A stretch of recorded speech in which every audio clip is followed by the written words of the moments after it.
Little testimony, and I just got to meet John and Connie this Wednesday. Was the first time I've met them, but you know what? They've already become my newest best friends. I've just loved it. And John had an awesome miracle happen that he just heard about this afternoon. So I'd like to ask John and Connie. Come on, Connie. I'd like to invite them up here just to tell you a little bit about what's happened to them. And if I'm correct, it's only been 3 or 4 weeks ago that I think it was Cha-Cha right here that gave them some of my materials. And man, these people are fired up and in love with the Lord, and I just... But I don't know why I'm up here, because I can't talk. I haven't prayed about my throat yet because I know it's temporary, and what we've been praying about for John was more important, so I'll let John tell. Well, actually, Connie does get her voice back every morning because we pray about it, but then she sings so loud in the worship service that she blows it out. I've been struggling because I've been singing so loud. Right, so yeah, right. Some of this isn't, you just got to control yourself. So. Yeah, well, like he said, I'm Italian, so. Yeah, I'm going to use that later. I'll say, just control yourself, honey. So Connie and I, listen, I don't want to take up too much of your time because I can't wait for the teaching tonight, just like you. But I want to tell you a quick story because I think maybe it'll speak to you. First of all, Connie and I have been married. We're on our 25th year, and it's been, when I'm a recovering Methodist, and so I grew up on Long Island, and when I got to college, I was sort of, okay, I'm done. I completed that whole thing and sort of went crazy. And then I met Connie in 1991, and we were going out, and she said, hey, would you like to come to my church? And I said, I really not interested. I've already completed that program. And so she said, well, if you like me, you'll come to my church. And I said, okay, I'll come. So There's there have been so many guys. Yeah, exactly. So there've been so many times in my life where this has happened to me, where Connie has put me in the position of just being blessed. And what happened to me a year and a half ago, to sort of cut to the chase, is that my doctor sort of accidentally found a lump, and long story short, I ended up with probably the most aggressive prostate cancer that you could possibly imagine. In fact, the guys at one of the hospitals here locally said, you need to just get your affairs in order and try and make lemonade out of lemons. And so we went, of course, immediately into prayer, begging God for help. And this is before I knew the truth. And so we ended up in this great hospital and with this amazing surgeon who's a believer, and he ended up curing me, operating on me and curing me. And they, to this day, they said it was one of the most aggressive cancers they had seen and one of the most unusual. So they pretty much said I hit the jackpot, and if I hadn't had treatment, I probably wouldn't have made it. So we're going about our lives, and then how long ago was it? When like a month ago or so? About a month ago, I had a checkup, and the cancer had metastasized. And so it had moved to another part of my body, right near my pelvis. And so we went on this journey and went traveling around to all these big hospitals and all these tests and everything, and bone marrows, which I'm sure you guys have all had these tests, and just no fun, and all these scans and everything. And I, this is, you'll definitely resonate with this, Andrew. My philosophy, my paradigm changed from really energetic and purpose-driven guy to cancer patient. And so all of a sudden I had a cancer story, and I would tell that to people. Say, how are you doing? Well, I've got cancer.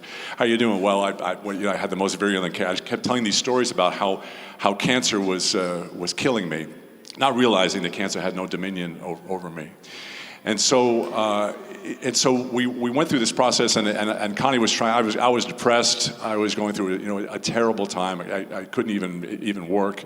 I just making plans for somebody to replace me on the shows that we do. And then we about 3 weeks ago, our friend Cha-Cha Sandoval, we were in church out in Chino Hills, and she said to me, she said, hey, it was Connie. She said, why don't you listen to these tapes?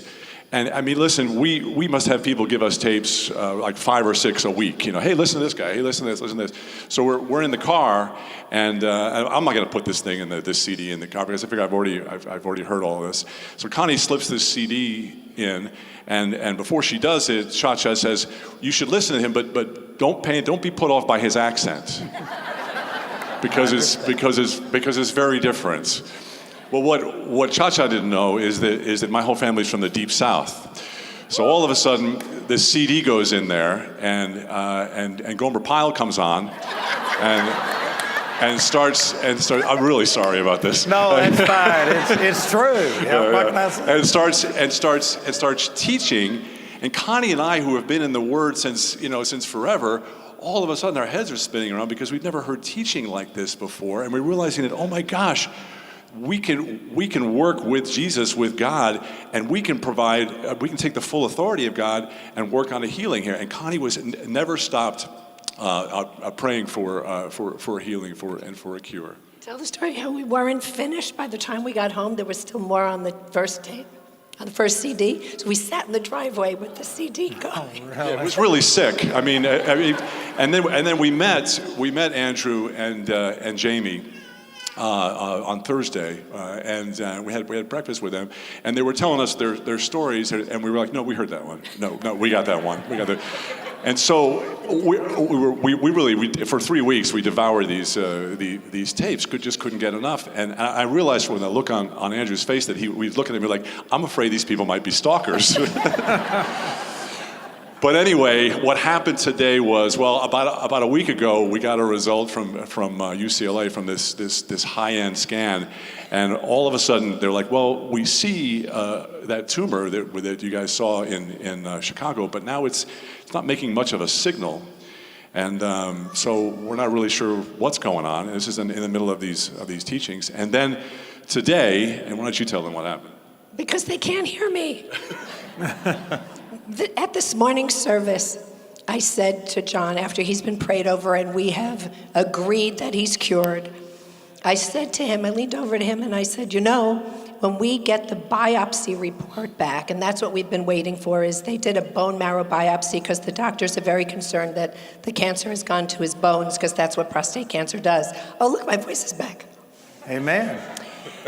So we did the biopsy, which was a very, very painful experience for him. And so I said to him today, I said, if the biopsy report comes back positive, you're going to have to take another test before you get any treatment because now you're cured. Amen. And you're going to have to show the doctors that you're cured by taking another test. And then we finished the service. We went back to the hotel and had some lunch. And we're sitting at lunch, and I got the email from MD Anderson that it's not in his bones. So clearance, yeah.